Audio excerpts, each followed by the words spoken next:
di féliciter Boury sax ci rappel historique bi mu def parce que c'est très important genre yi ñu koy leeral parce que dans ce dossier là et c'est ce qui fait mal da ngay yeewu le matin nga xool les unes mais tu as l'impression que des gens sont contre l'intérêt du peuple sénégalais maanaam ñoom Sénégal suqaliku ndax am nañ benn ressource naturelle ñoom neexu leen parce que nit ki ko annoncé neexu leen donc il faut ñu xeex loolu noonu yëpp ba pare di ci manipuler nag du ma ñëwaat ci historique bi Boury def mooy par rapport ak BP ak Cosmos bi mais ñoom li ñuy fàtte wax mooy déjà ressources gazières yooyu noonu ban importance la mën a am Sénégal parce que ñoom ñu ngi wax ci contrat bi 90% Cosmos 10% pour le Sénégal mais bu fekkee ne contrat boobu continué wul et que le Sénégal nationalisé ko à 100% mais loolu c'est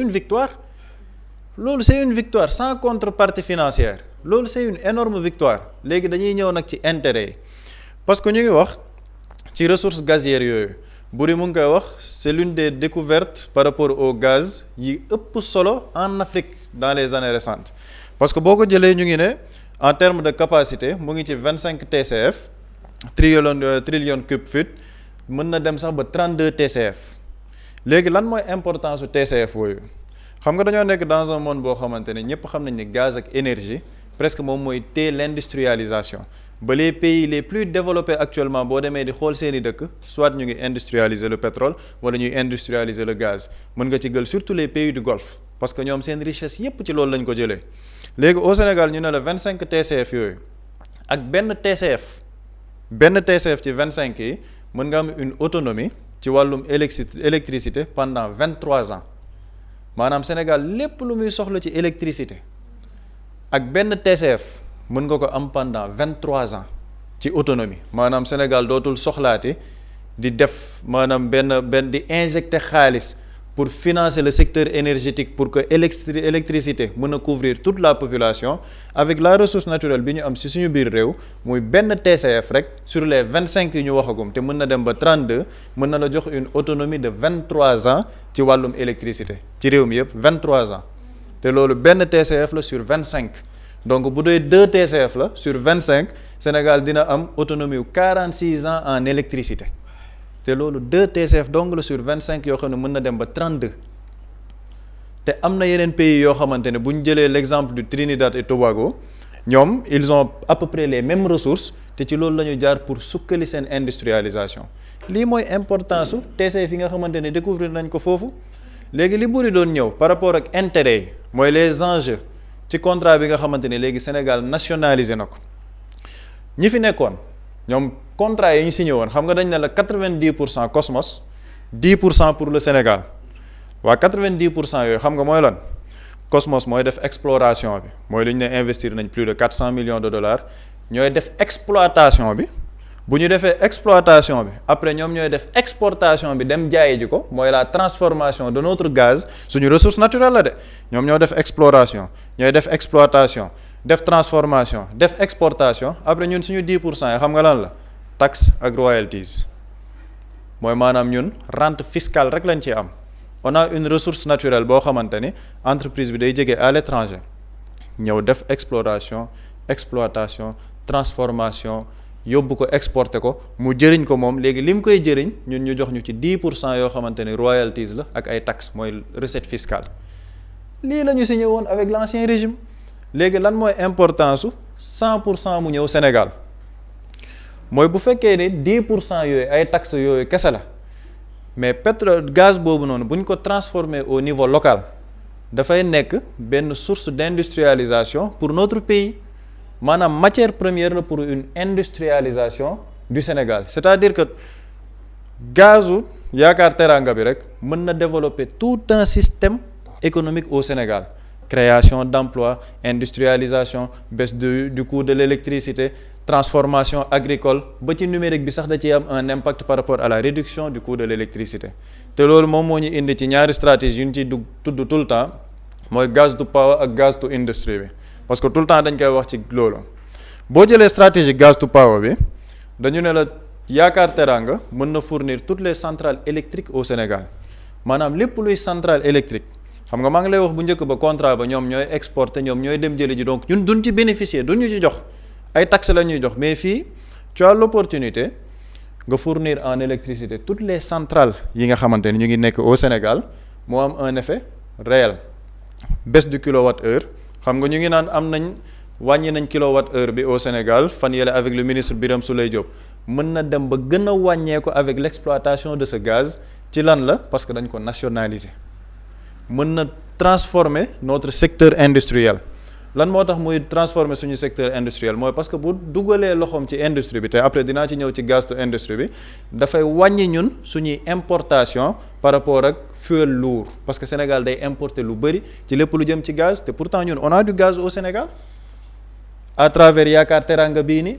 loolu mu amaat un impact sur le ménage parce que dafay wàññi wala dafay gën a yokk sax laay wax le pouvoir d'achat du Sénégalais parce que day am une répercussion sur toute une chaîne économique loolu boo ko defee xam nga maa ngi naan am na day transformer l'industrie du Sénégal mais c'est en parfaite ligne avec les pôles industriels yi nga xamante ni nee nañ dañ koy def à travers les pôles territoires yi ñu bëgg a def dégg nañ ci plan de non Sénégal vision 2050 ñu ne am na pôle centre wala pôle sud phosphate ba la ca Matam te dinaa ñëw après ci phosphate bi parce que ñaar yi mën nañ lier par rapport à leur industrialisation yooyu noonu yëpp boo ko defee tu crées les conditions de zone industrielle yu nekk au Sénégal yëpp zone industrielle yooyu yëpp nga mën ko alimenter à travers ton gaz loolu moom mooy gaz to power bi bu ñu demee ci gaz to industrie bi li tax may wax gaz to industrie bi dafa am solo dafa am ay dëkk yoo xamante ne ils ont utilisé leurs ressources naturelles pour bâtir leur économie chaque fois dañuy citer l'exemple norvégien parce que Norvège ñoom ba ñu découvrir ñoom ni dañoo am des ressources de gaz yoo xamante ni dafa am doole dañoo nationaliser seen ressource de gaz créer un fonds souverain boo xamante ni état daf ci am un apport boo xamante ne un apport solide pour bâtir seen économie c'est-à-dire que ñun au Sénégal contrat bu njëkk ba lu ñu doon def mooy c'était un modèle extractif mooy ñi gars yi daal ñoom ñooy ñëw ngacc gaz bi dem jaay après ñun ñuy jox ñu ay royalties mais fii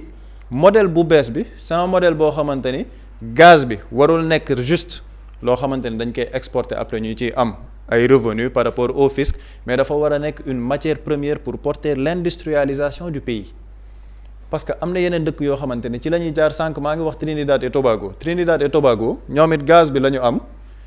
ci biir gaz bi ils ont réussi à industrialiser yenn secteurs yi ba devenir le premier pays producteur d'ammoniac au monde ñoom ñooy leader ammoniac au monde Trinidad et Tobago fan la ñu jaar ci seen gaz Indonésie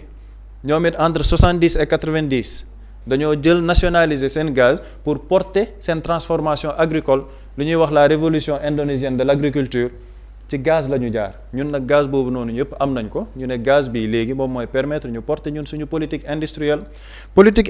boobu boo ko defee tu as la production de l'engrais moom moo may indi ci phosphate yi parce que phosphate yi ñuy wax buñ ko nationaliser OCP bu le Maroc s'est développé grâce au phosphate la développé Trinidad et Tobago ñu ne la ils se sont développés grâce au gaz la Norvège s'est développée essentiellement grâce au gaz ci la ñu porter seen modèle économique ñu ne la au Sénégal tu as le gaz et tu as le phosphate yoo xamante ni mën nga ko nationaliser gaz bi porter ta politique industrielle pour que phosphate boobu yow mën la jëriñ dans la production de l'engrais dans la production de l'ammoniac dans la production de l'urée yooyu noonu yëpp ñu am ci ay capacité à travers ce bloc là te gaz to industrie boobu noonu boo ci continuer benn apport lay am ci suñu balance commerciale mooy ñun day réduire suñu politique d'importation parce que Sénégal dañuy importer lépp lu jëm ci engrais pour dugal ko ci campagne agricole bi les subventions yi ñuy dégg état du Sénégal di ko def ci campagne agricole bi mais c'est parce que dañuy importer lu bari ci engrais di ko dugal Sénégal à travers une politique industrielle bu baax ci Yaakaar Teranga bi ak phosphate bi le Sénégal a la possibilité de produire de l'engrais localement dootul soxlati dem di importer engrais pour gën a sukkali la production agricole fii mën nañ ko def de manière concomitante avec le phosphate bi ñu am ak gaz bi nga xamante ne am nañ ko pour porter ñun suñu production industrielle lii mooy solo Yaakaar Teranga bi en fait et c'est ce que les gens ne disent pas ci yenn médias yi manipuler yi information yi duñ ko jox sénégalais yi c'est-à-dire que on a un projet boo xamante ne wala benn réserve boo xamante ni mën na porter le développement économique de ce pays ci doole bi nga xamante ne am na ko en terme de ressources.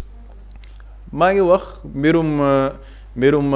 urée beeg yooyu, mais il y a aussi l'industrie pétrochimie boo xamante ne mën na ci jaar.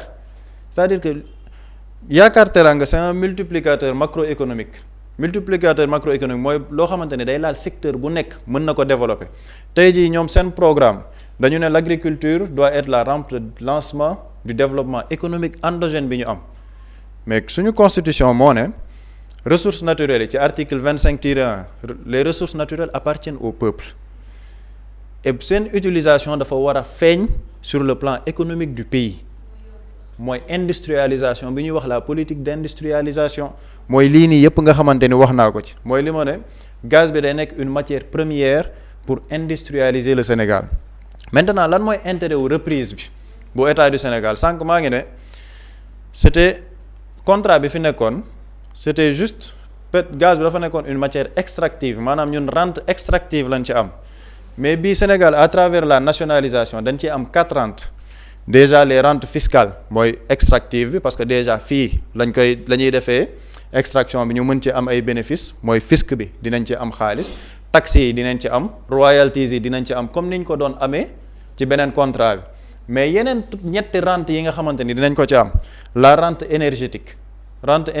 ñëpp xam nañ ne actuellement l'industrie est portée par l'énergie. électricité day wàññeeku ci réew mi, électricité bu wàññeekoo ci réew mi mais les industries dañ koy yëg. tey jii les petites et moyennes entreprises, les grandes entreprises nan la ñuy fonctionner? Elles fonctionnent à l'énergie, parce que moom mooy porter seen production. bu fekkee ni énergie bi dafa gën a wàññeeku kon production bi day gën a yokk, donc foofu Sénégal daf ciy am une rente énergétique parce que da ngay porter ton industrie locale. beneen rente bi la rente industrielle mooy li ma doon wax sànq, la transformation locale, c'est-à-dire que ressources naturelles yi boo ko amee di nga mën a dem par exemple phosphate Matam yi nga def une transformation locale pour que phosphate yooyu noonu nga mën a def de la création de l'engrais, création urée, création ammoniac, te loolu noonu yëpp boo defee de la transformation locale mooy dernière rente bi nga xamante ni am nañ ko avec la nationalisation, mooy la rente géopolitique. Géopolitique comment? mooy Sénégal buy exploiter mbir mi di def la transformation, xam nga nee naa la benn TCF jox nañu autonomie de 23 ans en électricité. mën nañ ci def de la transformation locale, porter suñu zone industrielle. sànq maa ngi ne la Trinidad et Tobago ci gaz la ñu jaar pour mën a def ammoniac boo xamante ne dañuy nekk premier producteur d'ammoniac au monde. mais Sénégal bu ñu defee loolu noonu yépp sur le plan géopolitique ñun on peut servir de hub régional wala sous-régional pour toutes ces matières premières. Sénégal mën na nekk un pays boo xamante ni moom mooy jox engrais, moom mooy jox urée, moom mooy jox ammoniac toute la zone bi nga xamante ni mooy la zone africaine. Sénégal mën na leen jox te loolu encore ce sont des recettes pour le Sénégal. xam nga ñu ngi naan le corridor, am na benn corridor boo xamante ni ñu ngi ko ci def, moo tax l'importance du port de Ndayane. port de Ndayane boobu bu ñëwee avec la transformation de toutes ces ressources, mais le Sénégal devient un hub portuaire boo xamante ne zone économique Afrique Sénégal day nekk une plaque tournante. lii yëpp lan moo ñu koy may? La nationalisation de tout ça. mooy li gars yi di décrier tey naan non c'est que kenn moo génn moo tax. waaw mais c'est pas une avancée, c'est une avancée majeure. nii la ko sénégalais di war a comprendre. et leneen laa ciy ñëw mooy cohérence bi avec le PRES, mooy plan de redressement économique et social, ak impact bi nga xamante ni daf koy am. parce que plan de redressement économique et social dafa wax il faut une souveraineté économique, ñu wàññi la substitution, maanaam la dépendance aux importations, ñu def une politique d'industrialisation, ñu am une politique de la maîtrise de la dette, ba pare l'optimisation des ressources naturelles. Yaakaar Teranga day jël lii nii yépp en charge.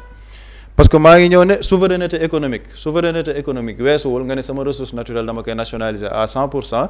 def l'exploitation et la transformation locale pour porter mon industrie. souveraineté économique mu ngi foofu. La substitution aux importations, Sénégal dootul soxlaati di dem uti engrais, di dem uti ji urée, di dem uti ji ammoniac, wala comme en 2025 l'État du Sénégal a injecté plus de 400 milliards ci énergie pour le maintien des prix.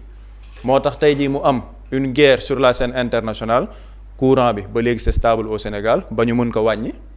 moo tax carburant bi ñu mën ko wàññi au Sénégal, c'est parce que l'État a injecté plus de 400 milliards ci secteur énergétique bi en 2025. waaw boo amee Yaakaar Teranga nga def l'exploitation, nga def la transformation locale, mu porter ta zone industrielle, dootoo soxlati di injecter autant d'argent pour stabiliser les prix, parce que am nga xaalis boo xamante ne projet bi da la koy indil. parce que dans les estimations prudentes on te parle de plus de 1500 à 2000 milliards yoo xamante ne projet bi mën na ko indil état bi par an ci suñu budget boo xam ne dañ naan le budget il avoisine ay 7000 milliards ñu ne la lii mën na la indil plus de 1500 à 2000 milliards par an ci estimation bu prudente donc mën na dem sax ba ay 3000 milliards par an si c'est bien exploité en termes d'impact ñu ne yeneen secteurs yi nga xamante ne da ciy am impact sànq maa ngi koy wax la balance commerciale moins d'importation ci secteur énergétique bi l'inflation parce qu'il y aura une énergie moins chère et quand l'énergie est moins chère dafay laal toutes les couches de la société parce que les industries bu fekkee ne énergie bi dafa gën a wàññeeku mën na dem sax ba laal les produits alimentaires yi nga xamante ne denrées yi day gën a wàññeeku donc inflation bi du am parce que tey jii Sénégal pouvoir d'achat bi sénégalais bi day gën a yokk parce que l'exploitation et l'industrialisation va toucher énormément de secteurs yoo xamante ni Sénégal ñoom ñoo koy exploiter fii dette bi day am un impact sur la dette parce que le Sénégal jamono ji par rapport à la dette dañoo soxla ay financement externe boobu surtout par rapport aux subventions de notre secteur énergétique bu fekkee ne ñoon am nañ projet boo xamante ni c'est nationalisé ñu ne soxla nañ ci plus de 4000 milliards pour l'exploitation bu amee revenu yi nga xamante ne am na ko on aura moins recours au financement externe par rapport ak suñu refinancement de notre dette lii yëpp yaakaar teraanga mën ko indi et la politique de l'emploi beneen impact bi mooy par rapport à l'emploi xam nga ñu ngi ne day créer des zones industrielles mais zones industrielles yooyu buy créer wu après day def un effet domino mën na suqali agriculture mën na suqali pétrochimie bi mën na suqali feneen ak feneen te yooyu noonu yëpp zone industrielle bu am ay commerce dañ fay ubbeeku yaakaar teraanga peut créer 50 000 à plus de 100 000 emplois par an lii mooy l'importance de yaakaar teraanga c'est-à-dire que gis nga le facteur multiplicateur bi nga xamante ne am na ko ci gaz to power bi gaz to industrie bi création d'emploi wàññi inflation bi coût de la vie gën a mën a wàññeeku énergie bi wàññeeku électricité wàññeeku sénégalais yi seen xaalis niveau de vie bi gën a mën a stable par rapport ak li ñuy nekk di dund nii lii mooy intérêt wu nationalisation wu yaakaar teraanga bi te fi may jeexalee xam nga sànq maa ngi wax Norvège beeg yooyu mooy ñun au Sénégal on a ce potentiel là Maroc wax naa ko phosphate moo ko développé Trinidad et Tobago ci loolu lañ jaar avec l'ammoniac am yeneen pays Norvège mën nañ ci citer yeneen pays mais quand on a un gouvernement boo xamante ni dañuy liggéey ci lii mais comment on peut comprendre des Sénégalais de bon teint yu nekk ci réew mi parce que dafa am benn haine boo xamante ni dañ koy def vouer ko à une personne il refuse d'expliquer ça aux Sénégalais c'est-à-dire que da ngay gis yenn une yoo xamante ne sax gars yi waxuñ ci sax maanaam yaakaar teraanga bi waxuñ ci sax maanaam lii tu ne le fais pas à cette personne-là tu le fais à tout un peuple parce que li ñuy wax nii c'est-à-dire que enjeux yi ci nekk ce sont des enjeux extrêmement importants parce que dañu ne la yii nii yëpp Sénégal bu ci jaaree ça peut porter le développement de notre pays maanaam horizon 2050 bi ñuy wax effectivement bu fekkee ne nationaliser nañ yaakaar teraanga phosphate bi tamit topp ci ñu def une bonne politique laa wax de financement ci yooyu noonu yëpp mais loolu sénégalais yi ñoo ciy jëriñu parce que ça va toucher tous les secteurs de la société et lii man li ma jàpp un travail de recherche pour un journaliste sérieux mën nga xam lii nii yëpp mais dafa am ñoo xamante ne lii animé wu leen li leen métti mooy lii tombeek ci gouvernement boo xamante ni Ousmane Sonko moo koy diriger mais loolu nag mënoo woote patriotisme ba pare am ce genre de réflexion là dafa am yenn yoo xamante ne buñ ci tollee les clivages partisans da nga koy tegee nale nga xool les ressources naturelles yooyu yan impact la mën a am sur la vie des Sénégalais. L'expliquer ça pour que tout un chacun xam. mais exactement mais xam nga ñun chaque fois dañuy jël en référence les pays du Golfe. comme ay Oman comme ay Qatar mais le Qatar si on prend l'exemple du Qatar. Qatar ci gaz la gën a sukkandiku pour développer wu keroog maa ngi koy wax par rapport ak guerre bi am. Qatar Énergie par rapport au gaz naturel liquéfié moom mooy produire peut-être 20% ou 30% du gaz naturel liquéfié mondial. mais fan lañ ko jaarale ci seen gaz parce que dañoo nationaliser seen ressource def une politique d'industrialisation boo xam ne moo leen di may doole les autres pays du Golfe Oman ak ñeneen ñi ci loolu lañ jaar pétrole beeg gaz bi. waa léegi ñu ne la Sénégal am na pétrole am na gaz am na phosphate le gouvernement actuel veut que toutes ces ressources bénéficient au peuple sénégalais yow nga ne waa de toute façon lii c'est parce que ñi la ñoo rocceeku mais tu penses que des gens vont investir plus de 400 millions de dollars ci phase d'exploration rocceeku parce que bon le projet n'est pas viable pour un projet boo xam ne ñu ne la un TCF da lay jox autonomie de 23 ans projet boo xamante ni Frank Timis ba mu joxee les 30% 1% de redevance bi nga xamante ni moom la ciy laaj daf koy indil plus de 6 000 milliards. Dans ce projet Frank Timis mooy la mooy la gagnant dans tout ça. te sonn ci defu ci dara. léegi Sénégal. avec le gouvernement du premier ministre Ousmane Sonko ne loolu noonu yëpp ñu naroon a joxe ci àll bi Sénégal moo ciy bénéficié wu. on a besoin de 4 000 milliards te ci financement 4 000 milliards yi nee nañ dañoo bëgg sax les Sénégalais financer ce projet là. Ils vont faire des appels aux Sénégalais de la diaspora ñi bëgg investir pour que les Sénégalais puissent investir dans le développement de leur pays mais lii mooy le principe du nationalisme économique waa léegi nan nga mën a nekkee un Sénégalais patriote de bon teint nga ne lii vraiment dama koy xeex sama une du ma ci bind damay dem plateau di wax ni non gars yi dañuy def manipulation parce que gars yi ñoo rocceeku waa léegi même bu dee gars yi ñoo waa léegi nañ jàpp gars yi rocceeku nañ mais rocceeku bu ñu rocceeku c'est bénéfique pour le Sénégal parce que bu doon beneen régime bi la gars yi du ñu mës a rocceeku dañ naan leen non 90% léegi kaay leen ñu jox leen sax 95% nañu négocier waat pour ngeen gën a am part yu bëri lii moo nekk en question lii moo nekk en jeu et par rapport à ça il faut féliciter xam naa gars yi dinañ ne ma waaw parce que Thiès waa la mais il faut féliciter l'excellent travail du ministre Birame Souleye Diop parce que lii c'est un travail extraordinaire ci renégociation surtout bu ñu ne la sans aucune contrepartie financière et dans son ministère Yaakaar Teranga bi ñëw na ASER c'est dans le ministère de Birame Souleye Diop par rapport à l'électrification rurale SOMISEN léegi bokk na ci conseil d'administration de toutes les entreprises minières ñi nga xamante ni ñoo doon exploiter mine bi maa ngi fàtte seen tur bi mooy ñi xalaat TV sax defoon ci kii bi de reportage beneen bi mooy par rapport ak mine bi boo ñu ne woon sax dañuy voilà GCO léegi ñu ngi fay seeni redevance am na ay entreprises minières yoo xamante ne dañ leen a joxoon ay licence te exploité wuñ amuñ dara lu ñu def ministère bi retirer toutes ces licences là mais ça c'est un travail titanesque en 2 ans lañ ko liggéey et il y a des gens ba ñu falee Birame Souleye Diop ñu ne waa xool kii ñu fal fii ci ministère bi ak dëkk bi lu muy ak sur la scène internationale lii xew yépp électricité Sénégal c'est maintenu parce qu'on a investi plus de 472 milliards injecté ko subvention ba pare électricité bi wàññeeku carburant wàññeeku pendant ce temps en France le prix du carburant a doublé Italie dafa doublé Sénégal ñun yëguñ yooyu noonu yëpp yii la nit am na ñoo xamante ne lii la ñuy bañ nag sénégalais yi xam ko moo tax genre débat yi duñ ci wax dañuy nekk ci waaw non li mu wax ni amul la moo tax nag ñun ñu bëgg leeral lii sénégalais yi lii la gouvernement bi nekk di liggéey et ils le font en un temps record de 2 ans 2 ans la ñu liggéey lii nii yëpp te dina gën a yokk par rapport ak phosphate bi surtout à travers le plan de redressement économique et social donc lii mooy enjeu stratégique yi nekk ci Yaakaar Teranga impact yi nga xamante ne mën na ko ci am suñu économie te jàpp naa ne bu fekkee ne le gouvernement def na ci une politique de suivi bu baax une politique de financement sénégalais yëpp dinañ ci mën a gis seen bopp dans un avenir très proche. macha allah. macha allah ma xool ko sama bopp bu d'après li Pape Samba wax Yaakaar Teranga benn produit bu juteux la. projet la boo xam ni Sénégal mën na fi jaaree ñu tekki ba faw.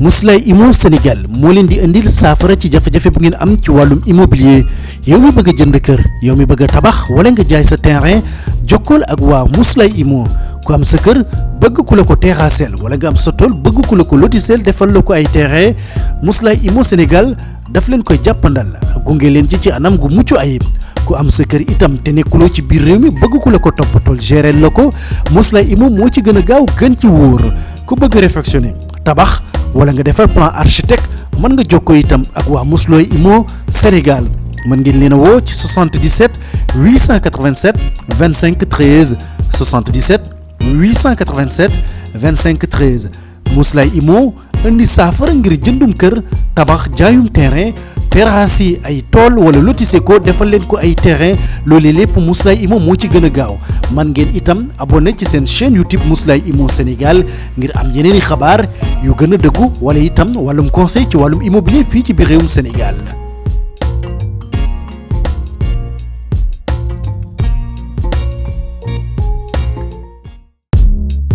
Mously Immo Sénégal moo leen di indil saafara ci jafe-jafe bu ngeen am ci wàllum immobilier yow mi bëgg a jënd kër yow mi bëgg a tabax wala nga jaay sa terrain jokkool ak waa Mously Immo ku am sa kër bëgg ku la ko terrassel wala nga am sa tool bëgg ku la ko lotisel defal la ko ay terrain Mously Immo Sénégal daf leen koy jàppandal gunge leen ci anam gu mucc ayib ku am sa kër itam te nekkuloo ci biir réew mi bëgg ku la ko toppatool gérer la ko Mously Immo moo ci gën a gaaw gën ci wóor ku bëgg réfectionner tabax wala nga defar plan architecte mën nga jokkoo itam ak waa Mously Immo Sénégal mën ngeen leen a woo ci 77 887 25 13 77 887 25 13 Mously Immo indi saafara ngir jëndum kër tabax jaayum terrain terrasse yi ay tool wala lotissé ko defal leen ko ay terrain loolu lépp Mously Immo moo ci gën a gaaw man ngeen itam abonné ci seen chaîne YouTube Mously Immo Sénégal ngir am yeneeni xabaar yu gën a dëggu wala itam wàllum conseil ci wàllum immobilier fii ci biir réewum Sénégal